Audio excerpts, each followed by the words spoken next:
Hello viewers, welcome to my channel tasty cook. আশা করছি আপনারা সকলে খুব ভালো আছেন। আজ আমি নিয়ে চলে এসেছি আলু আর পেঁয়াজ দিয়ে একটি নতুন স্বাদের পাকোড়া রেসিপি নিয়ে। চলুন তাহলে রেসিপিটি শুরু করি। তো রেসিপিটি তৈরি করার জন্য এখানে আমি 4টা পেঁয়াজ নিয়ে নিয়েছি। এবার আমি পেঁয়াজগুলোকে পাতলা পাতলা করে কেটে নেব। আপনি যদি আমার চ্যানেলে প্রথম হন তাহলে আমার চ্যানেলটি সাবস্ক্রাইব করবেন, আর যদি করে থাকেন তাহলে অসংখ্য ধন্যবাদ। তো আমি 4টা পেঁয়াজই এরকম পাতলা পাতলা করে কেটে নিয়েছি। এবার আমি পেঁয়াজগুলোকে একটা প্লেটের মধ্যে নিয়ে নিলাম, আর পেঁয়াজটাকে এরকম হাত দিয়ে চেপে চেপে পেঁয়াজের প্রত্যেকটা লেয়ার আমি আলাদা করে নিচ্ছি। আর এরকম একটু হাত দিয়ে চেপে চেপে পেঁয়াজটা মেখে নেবেন, এতে করে পেঁয়াজের কিন্তু প্রত্যেকটা লেয়ার আলাদা হয়ে যাবে। তো পেঁয়াজের প্রত্যেকটা লেয়ার কিন্তু আলাদা হয়ে গেছে। এবার আমি পেঁয়াজের মধ্যে অ্যাড করে দিচ্ছি সামান্য একটু হলুদ গুঁড়ো, আর দিয়ে দিচ্ছি 1 চামচ চিলি ফ্লেক্স। আমি এখানে চিলি ফ্লেক্স দিলাম, আপনারা শুকনো লঙ্কা গুঁড়োটাও দিয়ে দিতে পারেন। 1 চামচ আমচুর পাউডার, আমি এখানে আমচুর পাউডার দিলাম, আপনারা চাইলে চাট মশলাটাও দিতে পারেন।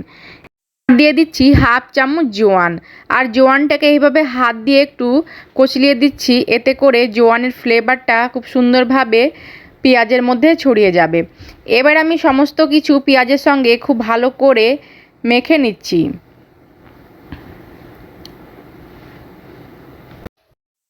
তো পেঁয়াজের সঙ্গে সমস্ত কিছু খুব ভালো করে মিশিয়ে নিয়েছি। এবার আমি পেঁয়াজটাকে ড্রাই রাখার জন্য এর মধ্যে দিয়ে দিচ্ছি 4 চামচ চালের আটা বা চালের গুঁড়ো, আর চাল গুঁড়োটাও পেঁয়াজের সঙ্গে খুব ভালো করে মিশিয়ে নিচ্ছি।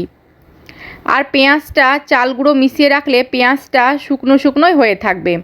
তো পেঁয়াজের সঙ্গে চাল গুঁড়োটা খুব ভালো করে মিশিয়ে নিয়েছি। এবার আমি এর মধ্যে অ্যাড করে দিচ্ছি 2 চামচ ময়দা, আপনারা চাইলে কর্নফ্লাওয়ারও দিতে পারেন।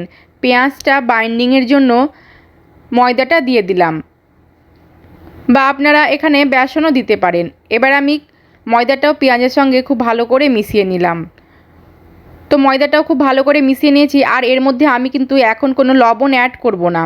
পেঁয়াজটা সাইডে রেখে দিলাম, আর এখানে আমি 2টো সেদ্ধ আলু নিয়েছি। এবার আমি আলুটাকে খুব ভালো করে ম্যাশ করে নিচ্ছি। আলুটা আমি খুব ভালো করে ম্যাশ করে নিয়েছি। এবার আমি এর মধ্যে অ্যাড করে দিচ্ছি ছোটো চামচের 1 চামচ চিলি ফ্লেক্স, আপনারা চাইলে শুকনো লঙ্কা গুঁড়োও দিতে পারেন। এবার আমি এর মধ্যে অ্যাড করে দিচ্ছি স্বাদ মতো লবণ, দিয়ে দিচ্ছি 1/2 চামচ ভাজা জিরে গুঁড়ো।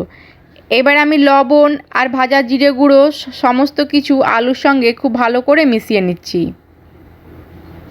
আলুর সঙ্গে সমস্ত কিছু খুব ভালো করে মিশিয়ে নিয়েছি। এবার আমি হাতটাকে খুব ভালো করে ধুয়ে নেব। তো হাতটা আমি ধুয়ে হাতের মধ্যে একটু তেল লাগিয়ে নিলাম। এবারে আলুর মিশ্রণ থেকে অল্প অল্প মিশ্রণ নিয়ে এইভাবে গোল গোল করে নেব। তো অল্প অল্প মিশ্রণ নিয়ে এইভাবে আমি হাতে গোল গোল করে নিচ্ছি। তো সবগুলো আলুই এরকম গোল গোল বলের মতো তৈরি করে নিয়েছি। এবার আমি যে পেঁয়াজটা তৈরি করে রেখেছিলাম তার মধ্যে দিয়ে দিচ্ছি স্বাদ মতো লবণ। লবণটা অবশ্যই এরকম লাস্টে ব্যবহার করবেন, না হলে পারে পেঁয়াজ থেকে জল ছেড়ে দেবে। তো লবণটাও খুব ভালো করে মিশিয়ে নিলাম। এবার আমি একটা বাটিতে 4 চামচ নিয়েছি ময়দা, আর ময়দাটাকে জল দিয়ে একটা পাতলা ব্যাটার তৈরি করে নিচ্ছি। ময়দাটা জল দিয়ে এরকম একটা পাতলা ব্যাটার তৈরি করে নিয়েছি, আর ব্যাটারটা এরকম পাতলা হবে, ঘন কিন্তু হবে না। এবার আমি যে আলুর বলগুলো তৈরি করে রেখেছিলাম সেই আলুর বলটা আমি এই ময়দার মধ্যে প্রথমে কোট করে নেব।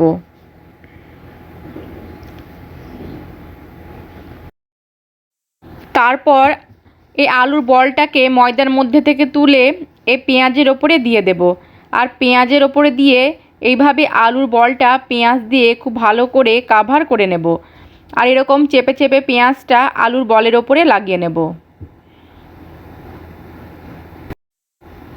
তো এই যে বন্ধুরা, আমি এইভাবে সবগুলো বল তৈরি করে নিচ্ছি। তো আমি একটা আরও আপনাদের করে দেখাচ্ছি। প্রথমে আলুর বলগুলোকে এইভাবে ময়দার গোলার মধ্যে কোট করে নেব। তারপর ময়দার গোলা থেকে আলুর বলটা তুলে এবার পেঁয়াজের ওপরে দিয়ে দেব, আর পেঁয়াজের একটা লেয়ার আলুর ওপরে এরকম করে তৈরি করে নেব। আর একটু এভাবে চেপে চেপে করবেন, তাহলে খুব ভালোভাবে পেঁয়াজটা আলুর বলের ওপরে লেগে যাবে। তো একইভাবে আমি সবগুলো তৈরি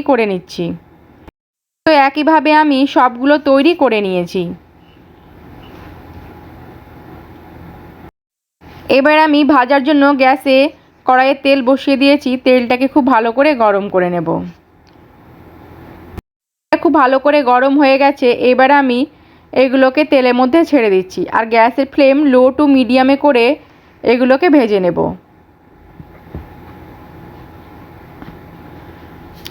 আর রেসিপিটি অবশ্যই একবার হলে তৈরি করে দেখবেন, সকলে খেতে কিন্তু খুব পছন্দ করবে। আর এই নাস্তাগুলোকে দু সাইড থেকেই নাড়াচাড়া করে সুন্দর একটা কালার আসা অবধি ভেজে নেব। আর রেসিপিটি যদি আপনাদের ভালো লাগে তাহলে অবশ্যই একটা লাইক করবেন আর কমেন্ট করে আমাকে জানাবেন।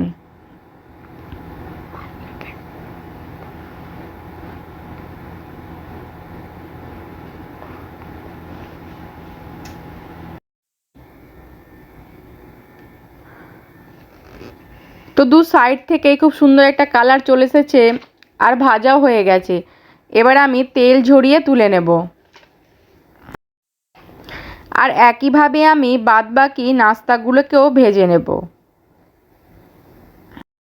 তো সবগুলো নাস্তাই আমার ভাজা হয়ে গেছে। সকলে ভালো থাকবেন, সুস্থ থাকবেন। ধন্যবাদ।